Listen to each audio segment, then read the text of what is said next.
guys, welcome back to my channel and welcome to today's episode. If you're new here, my name is Ibeth and I typically do affordable home decor and DIYs. Welcome, and I hope that you enjoy my content.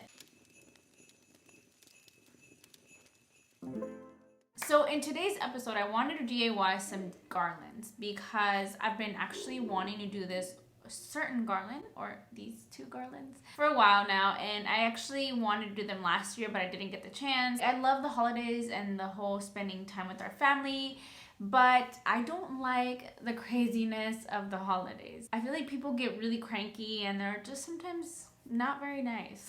Anyways, let's go ahead and get started. So for the first DIY, we are going to make an orange slice garland. It's exactly like what I'm calling it, orange slices into a garland. So what we're going to do is basically cut up some slices, not too thick and not too thin. Ended up using 2 oranges. I guess it depends on how long you want the garland to be. And then once you're done slicing, we're going to put them on a baking sheet on parchment paper. I decided to do it this way just in case they would stick. I'm not sure if they will or not, but just to be on the safe side. We are then going to bake them at the lowest temperature possible. Mine was 200 Fahrenheit for 6 hours. In between 3 hours is when you flip them over and put them back in.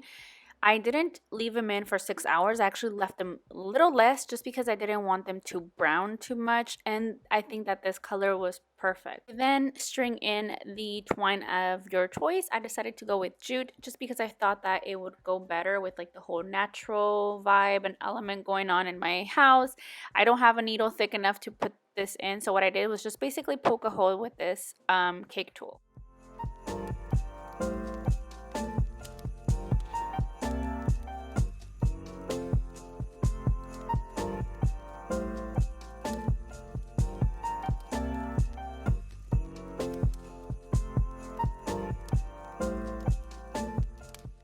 Next DIY, we're going to make salt dough ornaments, and we're going to need 1/2 cup of salt, 1 cup of flour, a teaspoon of cinnamon, this is optional, and 1/2 cup of warm water. So we're basically going to mix the dry ingredients and then slowly add the water in, and then basically knead the dough until it's no longer tacky and it's all mixed in together.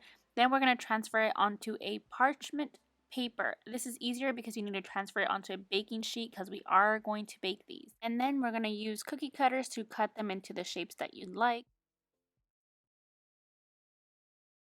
The cookies, let's see. Just a little take it off. Let's see. This is a little bell and another bell. Another gingerbread house.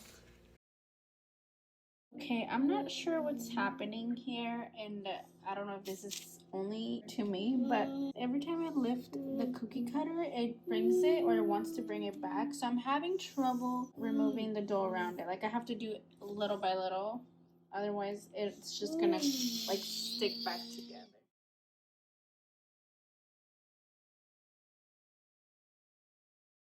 So my ornaments came out a little different than the picture. They look much prettier on the Pinterest picture that I saw. Mine look a little bit thicker or chunkier, but it's okay. I don't know what I did wrong, but Noah had a lot of fun making them, and they have that organic shape and color that I wanted in our Christmas theme anyway, so it works.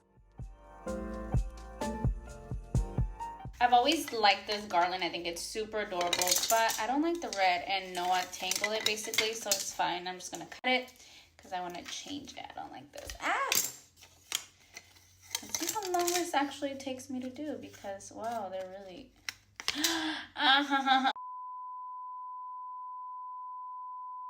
So my idea was to basically use a new one that's more neutral because I think that this combo is super cute, but it's very candy cane-y. You guys know I don't like red, so I was debating whether I should do the black one or this one. So I bought this at Walmart. I think it was like $2.50 for the set of 3, and it's 10 yards in each. I already have jute, so I don't need that, but the thing is that I really wanted a black one separately, so I had to buy this set, but it's okay because I actually like this color. I think that it will look probably really cute with this. I think that it goes perfect. As cute as these houses are, I realized that making it into a garland or keeping it as a garland was just not going to work for me. So I decided to make them into ornaments. Since gingerbread houses have been super trendy this year, I thought it was like the perfect addition to my Christmas tree. And I just love how they look. Like, it's one of my favorite DIYs.